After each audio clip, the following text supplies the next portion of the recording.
اعوذ باللہ من الشیطان اللعین الرجیم بسم اللہ الرحمن الرحیم الحمد لأہلہ والصلاة علی اہلہا اما بعد ماہ شعبان المعظم،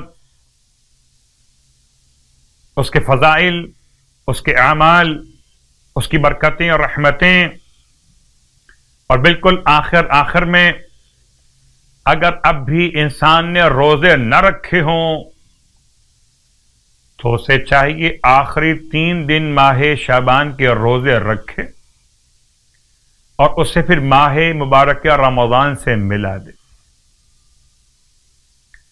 راوی نے ملاقات کی امام رضا علیہ السلام سے، اور آپ نے استقبال ماہ مبارکہ رمضان کا طریقہ، ماہ شعبان کے اعمال، دعا، تلاوت قرآن اور صیام اور روزے رکھے جانے سے بیان کیا۔ انہی دعاؤں کے ساتھ مناجات امیر المومنین میں ایک جملہ آپ کی خدمت میں، الہی اپنے رب سے چپکے باتیں کرنے کا طریقہ، الہی ان افوت فمن اولا من کا بذالک، اے خدا اگر تو مجھے معاف فرماتا ہے تو تیرے علاوہ کون ہے جو معافی کا زیادہ حقدار ہو عطا کرنے کا۔ وَإِن كَانَ قَدْ دَنَا أَجَلِي وَلَمْ يُدْنِنِي مِنْكَ عَمَلِي، اے پروردگار اگر میرا وقت پورا ہونے کو آ چکا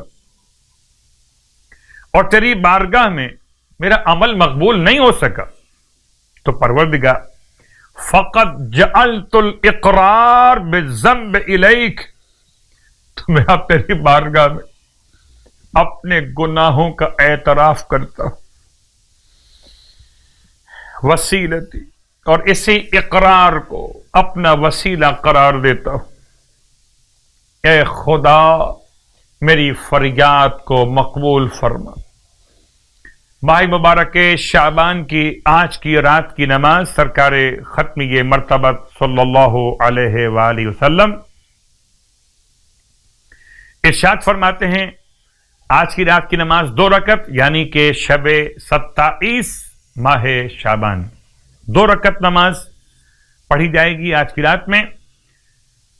ہر رکعت میں الحمد کے بعد سورہ سبح اسم ربک الاعلی، یعنی کہ سورہ الاعلی 10 مرتبہ پڑھا جائے گا۔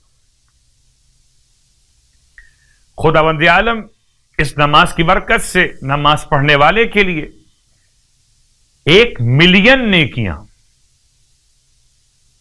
یعنی کہ 10 لاکھ نیکیاں لکھے گا، 1 ملین گناہ مٹا دے گا، یعنی 10 لاکھ گناہ مٹا دے گا،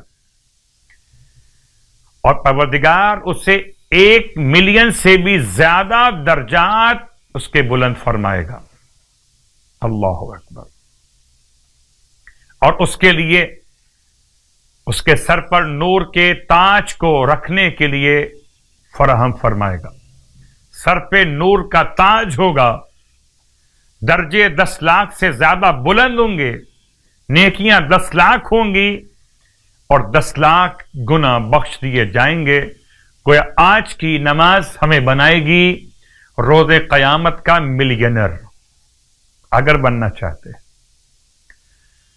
ماہ مبارک شعبان کے روزوں کے ثواب سرکار ختم یہ مرتبہ صلی اللہ علیہ وآلہ وسلم کی زبان مقدس کہ جو شخص ماہ شعبان کے 27 روزے رکھ لے، اللہ اس کے لیے جہنم سے رہائی کا حکم لکھ دے گا۔ خداوند عالم ہم سب کو اس ماہ مبارک شعبان کے صیام اور قیام کی توفیق عطا فرمائے۔